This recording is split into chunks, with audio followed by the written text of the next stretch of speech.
You're listening to It's Later Than You Think podcast.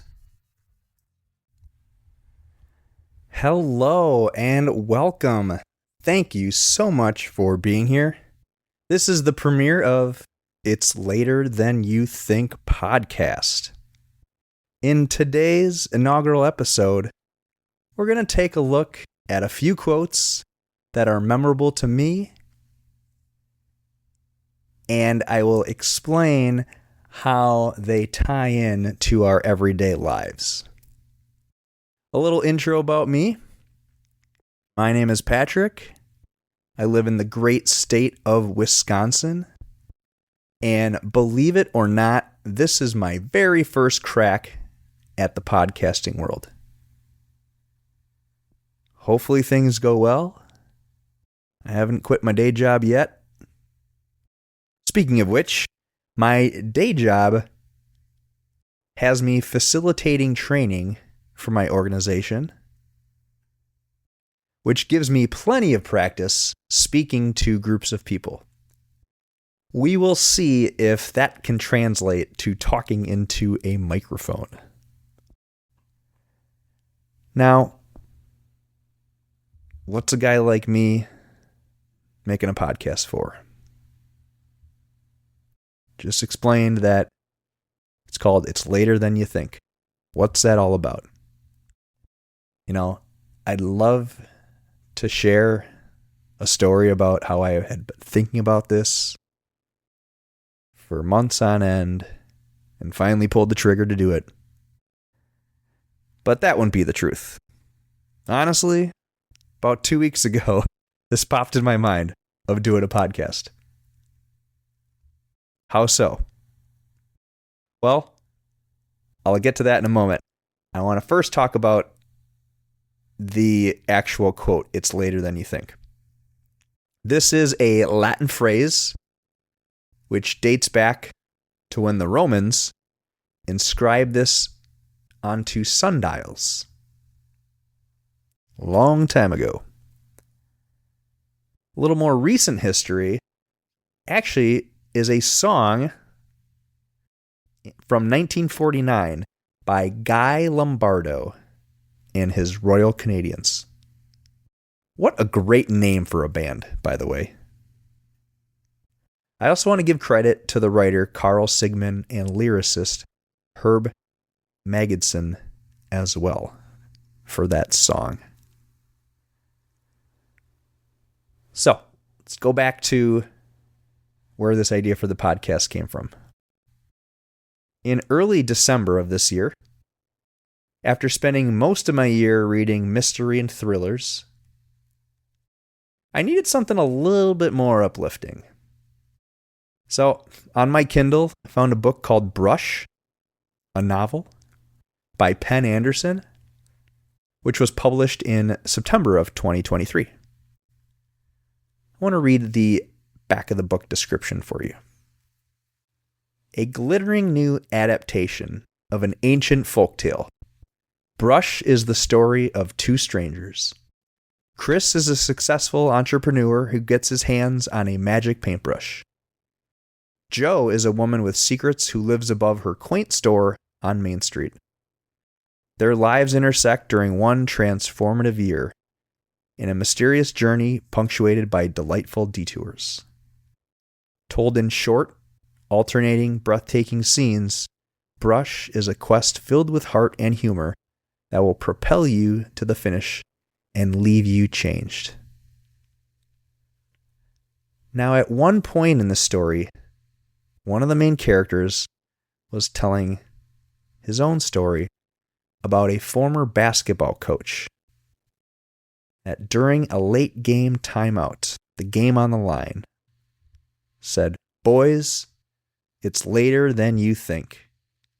For some reason, that quote really stuck in my mind as I was finishing up the book. I couldn't get it out of my head. As the year comes to a close, wrapping up 2024, heading into 2025, it really made me think about how we truly need to cherish these moments of our lives.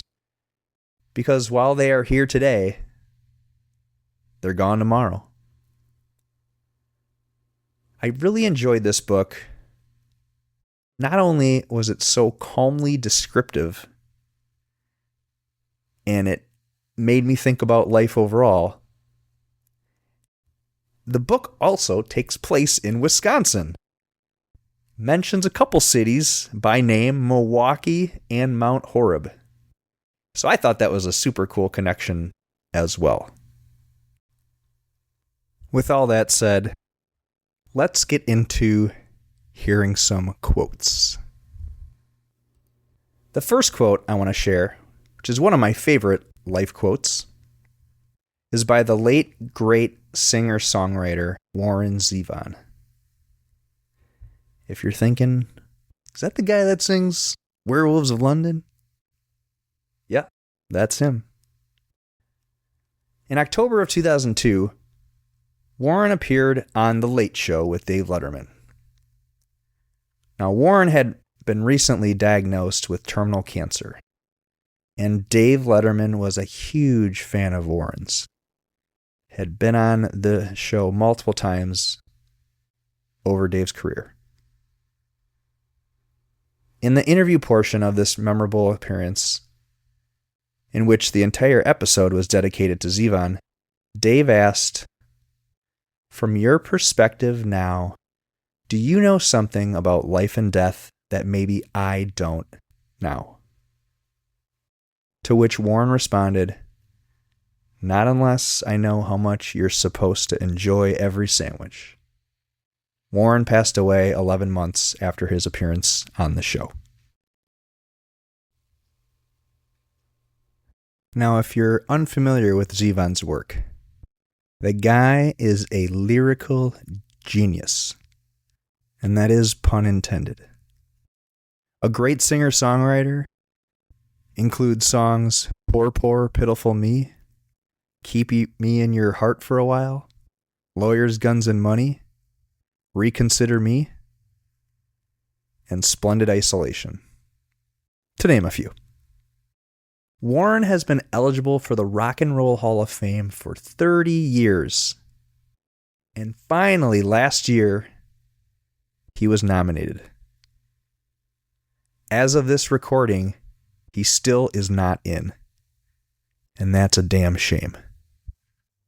With that said, his quote about enjoying every sandwich rings true. Especially in today's society, we get so caught up with everything.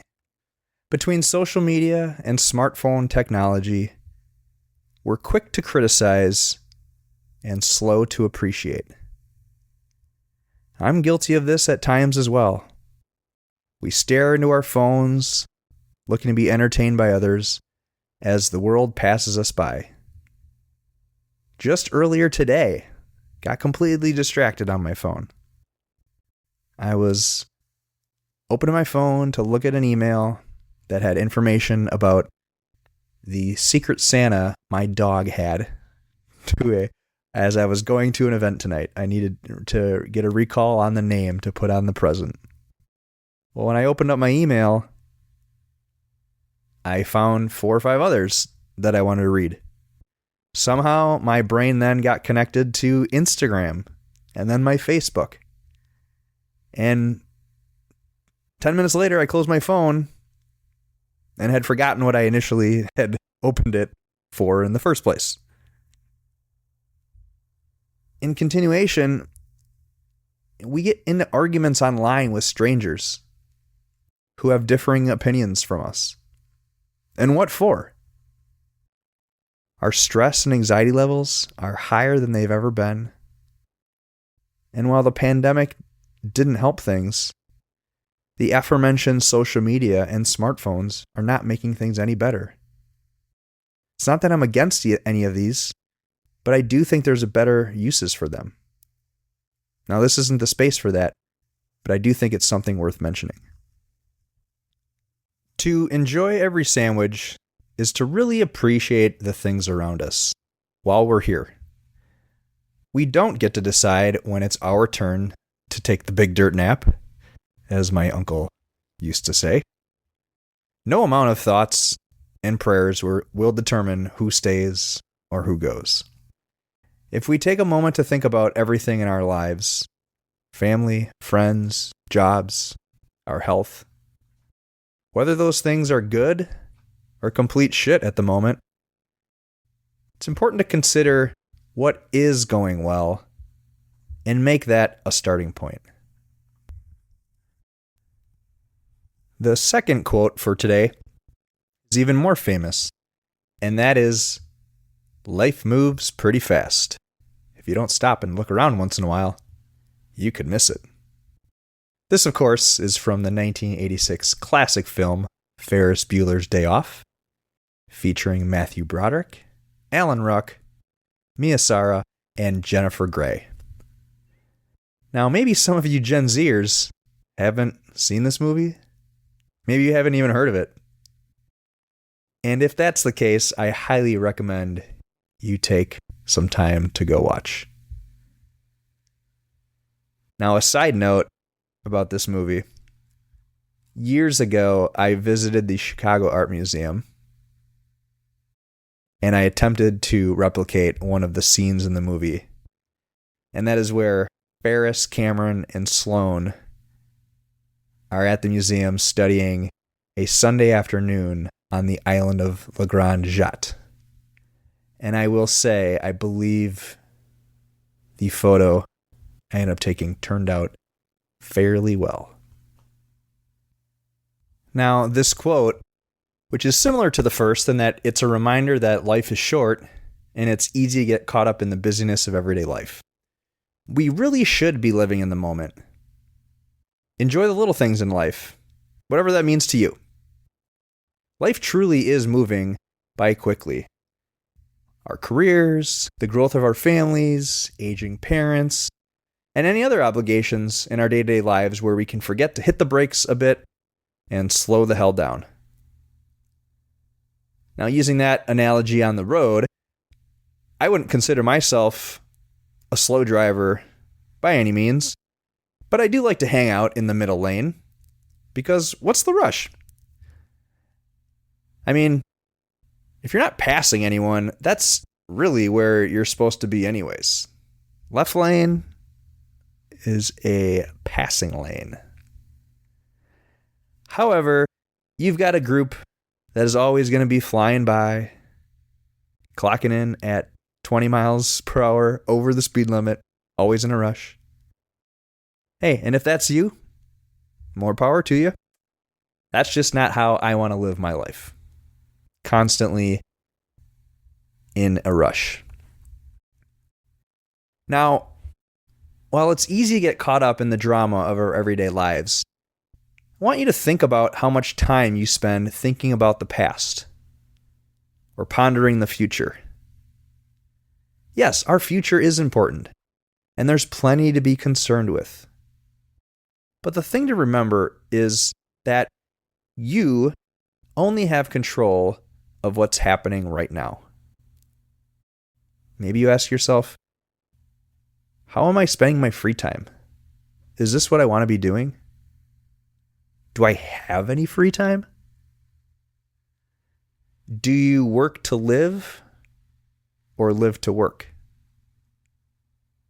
Are you stuck in regrets from the past? You may be unable to answer any or all of those questions right now, and that's completely okay. The third quote I'd like to share is by author and entrepreneur Tim Ferriss. Highly recommend checking out his podcast if you have not.